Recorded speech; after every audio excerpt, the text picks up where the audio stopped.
Bonjour, nous sommes Gisariani et Nathalie Lavella et aujourd'hui nous présenterons la neutralité du net. Nous savons qu'Internet est essentiellement une série de réseaux de communication interconnectés, ce qui nous permet de rester informés, de télécharger des livres, de regarder des vidéos, entre autres. Nous pouvons faire tout cela et encore plus en toute liberté grâce à la neutralité du net. Mais qu'est-ce que la neutralité du net? La neutralité du net est un principe qui régit le net depuis sa création et qui assure aux internautes un accès égal et sans discrimination à tous les types de contenus diffusés sur le web. Cela signifie que les informations en ligne ne peuvent pas être bloquées ou filtrées par les gouvernements, les entreprises ou d'autres acteurs. L'objectif est de voir Internet comme un bien public, disponible et ouvert à tous. Mais entre les mains de qui est la neutralité du net? Les fournisseurs d'accès à Internet, FAI, sont des entreprises et des organisations qui fournissent un accès à Internet et des services connexés aux utilisateurs. Le cadre juridique qui rige ces entreprises dépend de chaque pays, et l'accès à Internet est reconnu par les lois de plusieurs pays comme un droit fondamental. D'autant plus, l'ONU l'a déclaré droit de l'homme, puisqu'Internet donne accès à la liberté d'expression. Plusieurs pays ont pris l'initiative de réglementer et d'appliquer le principe de la neutralité du net. En 2010, le Chili est devenu le premier pays au monde à adopter une loi en faveur de la neutralité du net.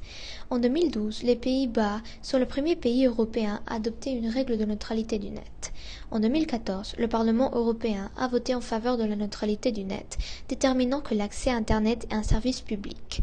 En 2017, les États-Unis, sous l'administration de Trump et la Commission fédérale des communications, FCC, décident de révoquer la neutralité du réseau promue en 2015 par l'administration d'Obama. Avec cette approbation, la FCC vient de tuer la neutralité du net. Donc, que se passerait-il dans un monde sans la neutralité du net? Sans la neutralité du net, les fournisseurs d'accès Internet, FAI, historiquement considérés comme des émetteurs communs, souhaitent devenir des émetteurs privés, et ainsi réaliser une plus grande interférence sur ce qui circule dans leur réseau. Comme ça, ils peuvent imposer des tarifs différents en fonction à ce que vous êtes prêt à payer.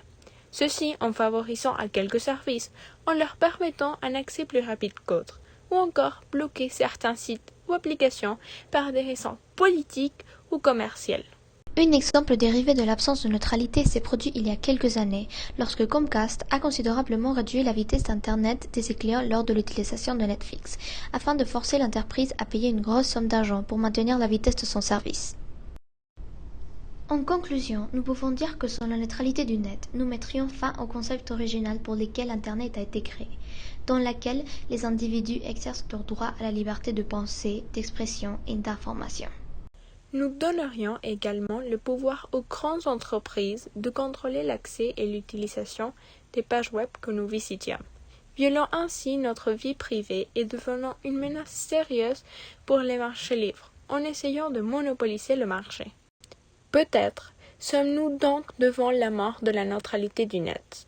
Mais cette polémique entre les entreprises fournisseurs d'accès à Internet, FAI, qui se sont laissées de ne pas pouvoir faire payer plus cher les services proposés aux grands créateurs de contenu et la conséquence directe sur l'utilisateur pourrait éveiller chez les concepteurs de réseau la création d'un réseau neutre, avec la sécurité nécessaire et qui ne nécessite pas une pousse légale comme celle requise par l'Internet original.